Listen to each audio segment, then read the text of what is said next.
Ertakni O'zbekiston xalq artisti Maryam Yoqubova o'qigan.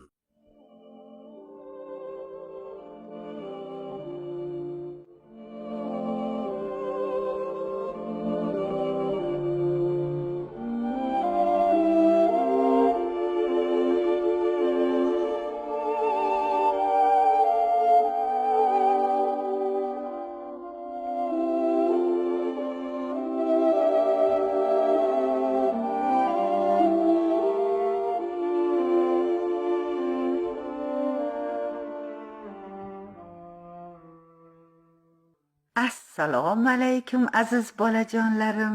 Bugun men sizlarga do'stlik haqida bir ertak aytib beraman. Jimgina o'tirib quloq solinglar. Bor ekanda yo'q ekan, katta o'rmon yoqasida bir kuchuk bilan mushuk yashar ekan. Ular bir-birlari bilan juda inoq, do'st bo'lib bir joyda turishar ekan. Kuchukning oti Oqtosh, mushukning oti esa Mosh ekan. Ularning do'stliklariga hamma havas bilan qarar ekan. Faqat boyqushgina ularning do'stliklarini ko'ra olmas ekan. U kuchuk bilan mushukning o'rtasida janjal chiqarish rejasini tuza boshlabdi. Kunlardan bir kun mushuk o'rmon yoqasida ov qilib yursa, katta daraxtning kavagidan bosh chiqarib turgan boyqush mushukka gap otibdi. "Yo'y, Mosh voy, nega bir o'zing yuribsan? Oqtosh qani?" Miau, miau, Oqtosh uyda dam olyapti. Betobroq, debdi Mosh. kuni kecha men betob bo'lib yotganimda u menga ovqat izlab charchagan. Men biror narsa ovlab olib boraman unga. Miau, miau.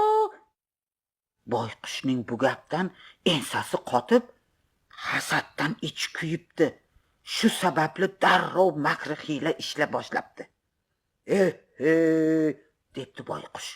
Toza sodda ekansan u. Mosh, Oqtosh hech qanaqa betob emas. Dangasa, ish yoqmas. Uyalmasdan seni ishga buyurib o'zi mazza qilib yotgandir. Buning ustiga bir o'zing yuribsan. Oqtosh seni atayin yolg'iz chiqargan. Biror hayvon Moshni yeb ketsin-u, qutulay deganda. Mosh boyqushning bu g'alati gaplariga hayron bo'lib debdi. Miau, miau. Qo'ysangchi, bunday bo'lmag'ur g'alati gaplaringni. Oqtosh menga hech yomonlik istamaydi. O'zi mensiz turolmaydi-ku. Miau, biz juda qalin do'stmiz. Yo'q, debdi boyqush. Oqtosh senga g'irt dushman. Men bilaman, u sendan bekitib ko'p narsalarni yeydi. Hozir seni uydan chiqarib yuborib, o'zi ovqatlanyapti. Miau, miau. Mayli ovqatlansin, debdi Mosh. o'zi ko'pdan beri ishtahasi yo'q edi.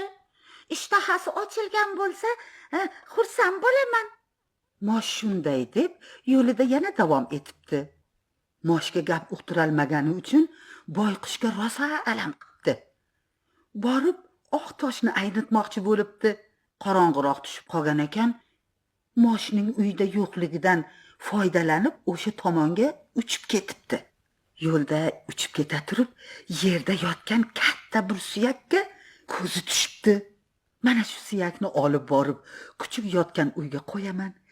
Mosh qaytib kelgach suyakni ko'radi-da, "Ha, men yo'g'imda ovqatlanibsan-a, boyqush aytgani to'g'ri ekan-da", deb qo'yadi ichida. Shu bilan urushib qolishadi. Boyqush shunday qilibdi va maqsadiga erishibdi. Moshni Oqtoshga, Oqtoshni Moshga yomonlayverib, ularni urushtirib qo'yibdi. Kunlar o'taveribdi.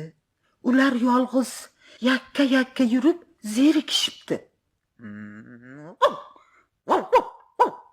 Moshni haydab bu uyda o'zim turaman, deb o'ylab qo'yibdi Oqtosh. boyqushni chaqirib kelaman. U haqiqiy do'st ekan. Moshni niyatini menga aytib berdi. Miau,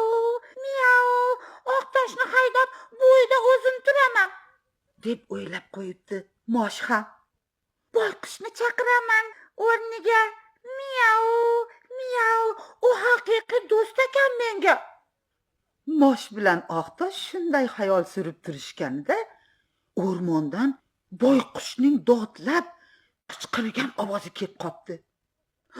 Vov vov vov. Vov. Do'stim boyqushga nima bo'ldi ekan-a? deb yugurib chiqib ketibdi Oqtosh. Miyau, miyau, miyau. Boyqushga nima bo'ldi ekan? Xabar olay, yordam beray deb mosh ham o'rmonga qarab ketibdi. Mosh bilan Oqtosh yetib borishsa, boyqush qopqonga tushib qolgan ekan. Qopqon esa tilga kirib gapirayotgan emish. Gunohingni aytsang, qo'yib yuboraman. Gunohim yo'q. Gunohim yo'q, Qopqonjon, qo'yib yubor meni, deb yolvoribdi boyqush. Gunohing bo'lmasa menga inilarmiding? To'g'risini ayt. To'g'risini aytmasang, o'ldiraman, debdi Qopqon. Qani, kuni kecha nima ish qilding? Xo'p, aytaman, hammasini aytaman. Kuni kecha kuchuk bilan mushukka yolg'on gap aytib, ularni do'stliklarini buzdim. Kuchukka kelib, mosh ochko'z, u o'zini o'ylaydi dedim-da, kuchukning yoniga sekin suyak qo'yib ketdim. Kuchuk ham, mushuk ham bir-biridan berkitib hech narsa yegan emas. O'rtalarida janjal chiqargan menman. Boyqush shunday deb o'kirib yig'labdi.